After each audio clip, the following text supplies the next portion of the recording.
Bullish Nation. It's a celebration. Today's is about some words that actually graced my ears when I first heard them. And it was fake it till you make it. Bull making it. When I first heard that term, I was working at Starbucks. I was the ripe age of 19, full of angst, recently being separated out of the Marine Corps, not really knowing where I was going in life, how I was going to get there, or what I was even doing to begin with. And I was having trouble with being patient at work.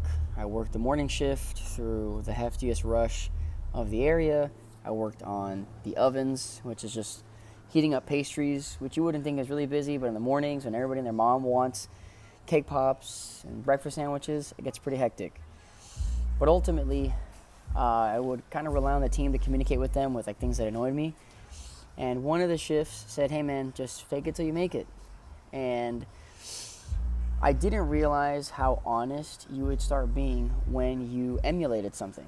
And I actually clocked myself doing that at the gym, right? Because I was still pretty new to the gym. I couldn't always just go and like hang out with a partner and like learn from their lifting experience and onwards. I had to look at people that were literally bigger than me, see what they were doing, and try it out for myself with lighter weight or challenge the same weight or do more of it, right?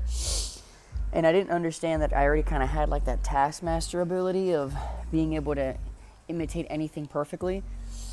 But I think we also have that capacity emotionally. Like not only can we see somebody do something and take in the information and learn how to do it for ourselves, we can also do that from the mental and emotional aspect. So back to the Starbucks story.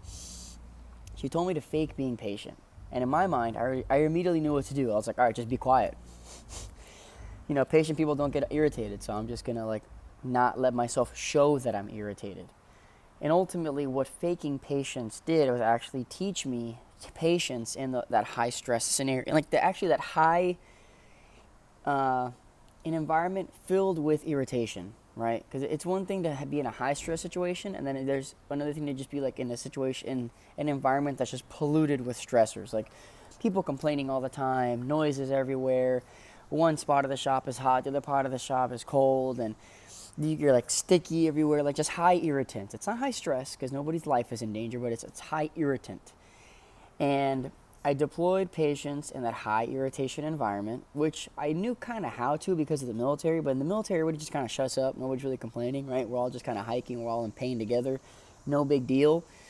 But it's when like other people are like yapping and getting whiny that's what got to me specifically, because I was like, oh, like my thing was, oh my God, they're so weak. Like, why can't they just shut up? Like, oh my God, like it's not that big of a deal. And then I would start getting flustered and pissed off, and that'd throw me off my rhythm. So I learned how to stay on my rhythm and develop an amazing amount of patience in that scenario, or in those multiple scenarios and instances throughout my life, because my manager told me to fake it. And there were other things that I wanted that I just faked. And I realized after some point of faking it that I reflected with myself and say, hey, I actually know how to do that now. I'm not faking it anymore. And I think a lot of us need to take the time to look at ourselves and say, hey, you've mastered something. Stop telling yourself you're faking it. Because when you continue to say to yourself, I'm still faking being extroverted, I'm still faking having this confidence to show up in the gym and be the cool, tough guy with good advice, you're not going to feel honest with yourself, and that's going to eat away at you and take away from all the things that you've built in your life up until this point now, and then that's what's going to take you further, right? Because you're going to be discrediting yourself, and you're going to live in this imposter. You're going to have an imposter syndrome of like, oh, I'm actually not that guy. And it's like, well, you are that guy. You earned that guy. But you forgot to give yourself credit for it. Why am I glowing? There we go. And you forgot to give yourself credit at a certain point in time for that, which you deserve credit. You learn to be patient. You learn to be extroverted. And if that's something you haven't learned how to do, take my advice. Fake it till you make it. Fake being extroverted. And you're going to realize that you kind of intuitively know what being extroverted is. And there's just things you've wanted to try out. But you're deploying like this fake personality that when it gets bad feedback, you don't care that it gets spoken to. It's not actually you. But then you learn from that fake personality what works, and then you integrate that into yourself. I know I'm talking about like some really like in-depth stuff when it comes to like interpersonal skills and like expression, but I learned all these things because of being jacked, right? I had this weird, I called it the hot girl effect, bro. This is, and once I called it the hot girl effect, I realized like, oh god, this is really weird, because all I was growing up with a single mom, and all I ever really heard was like the qualms of the female experience and the male gaze and this and all these other things about that. And because I was aware of them, I obviously didn't make sure to do them to a point of like insecurity, but that's a whole other story. But the reason I'm talking about like being fit and it gave me these interpersonal skills is I had this idea of like interpersonal understanding because of being raised and spending summers in salons and being around women. And then I realized everything these women complained about, I was experiencing. Unsolicited actions and interactions with women that made me uncomfortable. Actually, tying back to that Starbucks story, I had to close one of my first Facebook accounts because I ended up friending one of my coworkers who was gay. Cool guy. We hung out wouldn't hang out all the time. Obviously, we hung out at work, but nonetheless, I was like, mutual cool coworker. These are some people from work that I fuck with, some ones that I don't. And once I went back to my Facebook and I accepted his friend request, all the other men that were attached to him in whatever social spheres he was at were flooding my DMs, and I shit you not, I was getting unsolicited dick pics. So I was like, my God, dude, like, and it was like in my mind, I was like, another thing to add to my hot girl syndrome, great. And the only reason I call it hot girl syndrome is because I literally went through the same thing that women that say they're really hot go through, but I went through the same exact thing, but as a guy. So I'm like, this is fucking weird. So I had to learn why that was happening to me, right? Because at a certain point in time, I had to take accountability for crossing certain boundaries, for letting certain things in my life. And, growing up really skinny, I didn't understand having to set boundaries. If anything, I just had to learn to like punch people in the face to get them away from me. But now being physically attractive and like garnering attention without seeking it, I had to learn to like push people's attention away from me and also maybe pull specific people's towards me so I could get an outcome of like opportunity or dating somebody or whatever it is. And that study didn't come till I got fit. And that's why like my main thing is trying to teach people interpersonal skills within fitness, because your life is going to change as you're getting fit. You're going to have to emulate and imitate / fake being somebody for you to fit in reality now, because people are going to look at you a certain way because you're getting fit because of my program, and they're going to say, man, like, why does he act this way?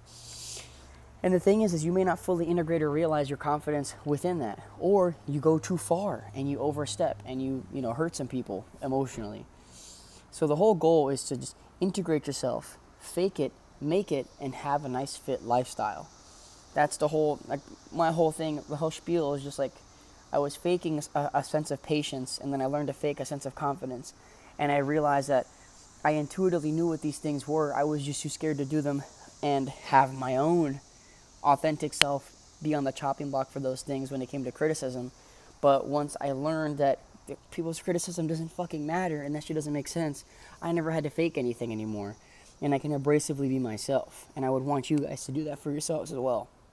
Because it sucks not being able to be yourself. It sucks being handcuffed to the idea that society wants you to be a certain way.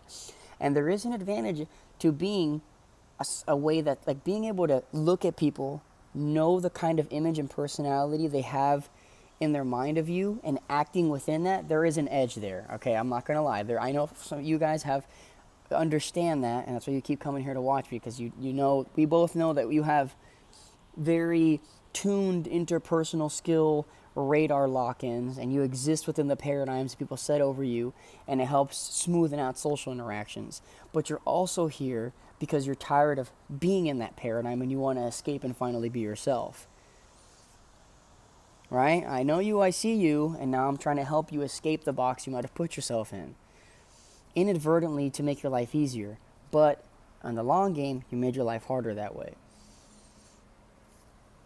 So if you want to learn how to turn your abilities of scanning, analyzing, and deploying strategies to smoothen out social situations into thriving and just taking charge of your life, hit me up on Instagram. You'll see a guy just living his life on there. You'll see my dog, see my cats, see me at the gym a lot, and just me kind of fucking around. I would love for you guys to be able to fuck around too. Life's fun when you don't take it serious. As it was never meant to be taken serious. Yes, there's a bunch of things that we have to do and worry about. But as soon as you can put those responsibilities on autopilot and actually just enjoy life, it gets pretty great. And I want you guys to be there too. And I know you can get there because I believe in you. Just in case you didn't. So hop on my line on Instagram, read that description. Let's get this thing rolling, man. Life's too short to live it like a bitch. So I'm gonna live it like a Chad.